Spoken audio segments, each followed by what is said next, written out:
Okay, so now I'm going to talk to you about a series of verbs that are also found in chapter 4 that are irregular just in the present tense. So you remember when we were conjugating verbs that you take, like if you looked over here at comer, you would take the ending off the ER, you would keep the stem, comb, and then you would add a series of endings, these endings right here that are in yellow, to say that, like if I add an O, I'm saying I eat. If I add an ES, I'm saying you eat. If I add an E, I'm either saying you eat or he or she eats.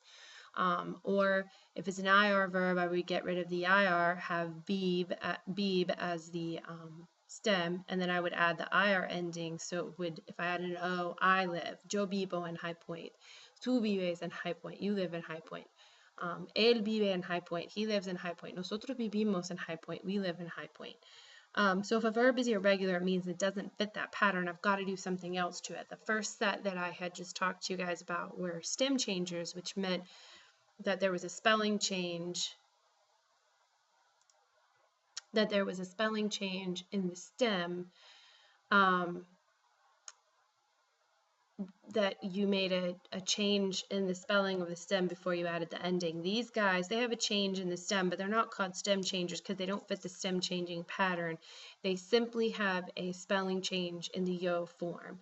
So you can see here's poner, to put to place. Instead of just adding an O and making it pono, you've got to add a G next to your N before you add your O, and you get pongo. For salir, you do the same thing. You add a G before you add the O. Salgo. En traer, you add an IG and you get traigo, but everywhere else is the same. So poner, to put to place. Pongo, pones, pone, pone, ponemos, pones, ponen, ponen. Salir, salgo, sales, sale, sale, salimos, salís, salen, salen. Traer, traigo, traes, trae, trae, traemos, traéis, traen, traen.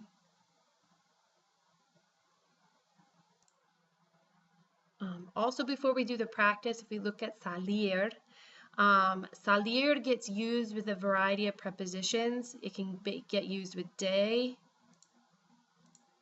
It can be used with day. Whoops, that doesn't look very good. And that's to leave from a place or to leave on a trip. You salgo de casa a las 7. Salir para would be to leave for a place. Mañana salen para Tegucigalpa. They're leaving to go to Tegucigalpa, or they're leaving for Tegucigalpa. If I say salgo de la ciudad, that means I'm leaving on a trip, like I'm getting ready to leave from a place. That's salir de. Salir para is to leave to a place. Salir con is to go out with or to date. So Diana sale con Lorenzo means that she's going out with or she's dating Lorenzo. And salir a is to go out to do something, like salen a cenar los sábados. They go out to eat on Saturdays. Okay, so those are just a variety of prepositions that get used with salir that change its meaning a little bit. Okay, so let's do practice. You'll notice you've still got poner, salir, and traer, and then they've also thrown in your friend bear. Bear is irregular simply because it keeps the E when you're not supposed to keep the E because that's part of the ending, but you keep the E when you conjugate the verb bear for the yo form. And so that's why it gets lumped with these guys, because it's irregular in the yo.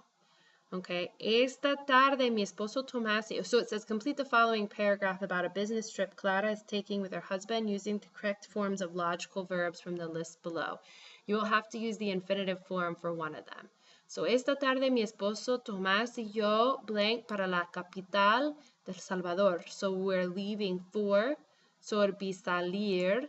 And since it's mi esposo Tomás y yo, since it's we, I don't have to worry about any changes. I just do it normal. So if it's salir, I would get rid of the IR and I would add IMOS because it's an IR verb.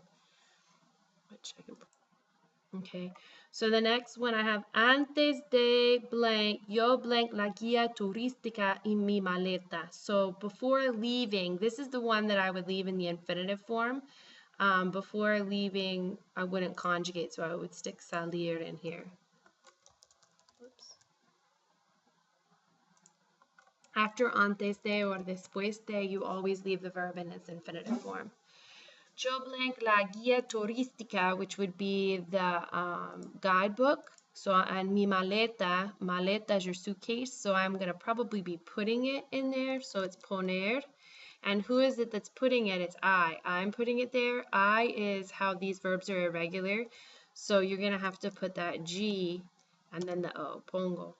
Después, las noticias en la televisión para escuchar el pronóstico meteorológico.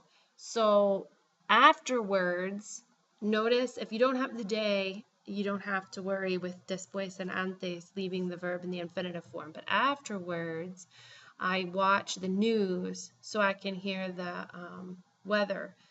So ver, and if it's I put the guidebook in my suitcase, so it's I who's going to be watching the news. So I keep the E and I just add the O, veo. Para la capital, mi oficina, mi secretaria me blank el itinerario con la información del hotel y las fechas. So in my office, my secretary brings me the itinerary with my with the information of the hotel and dates. So who's doing the bringing? It's going to be my secretary. She's bringing it to me. So we're conjugating for secretary, traer. Remember that if it's not in the yo form, it's not irregular. So I just take the ER off. It is an ER verb. So I'm going to look down here for ella and I would add an E, trae. Most of the time, remember, you're conjugating always for these guys or proper nouns. So when you see something like me, te, le, etc., you don't conjugate for them. They are a different part of speech in your sentence, and you have to always conjugate for the subject. They're not going to be the subject, so don't conjugate for them.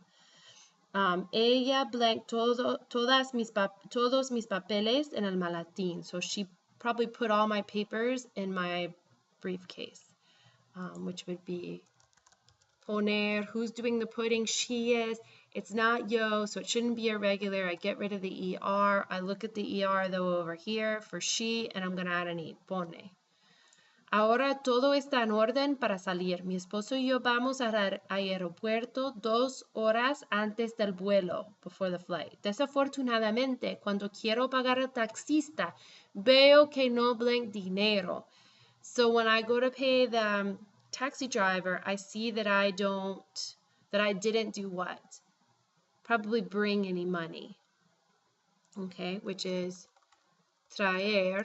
Who didn't bring the money? It's me, because I'm the one who went to go pay for him, and I looked and I saw I didn't bring any money. So it is irregular, and you'll remember that before you add the O, or between the O and the A, we're going to have an IG. Traigo dinero. Afortunadamente, mi esposo tiene dinero. So fortunately, my husband has money. Y yo después blank a buscar un cajero automático, or an ATM. So I go out to look for salir. Who leaves to go look for? It's I. So it is going to be irregular. I'm going to put a G there. Salgo.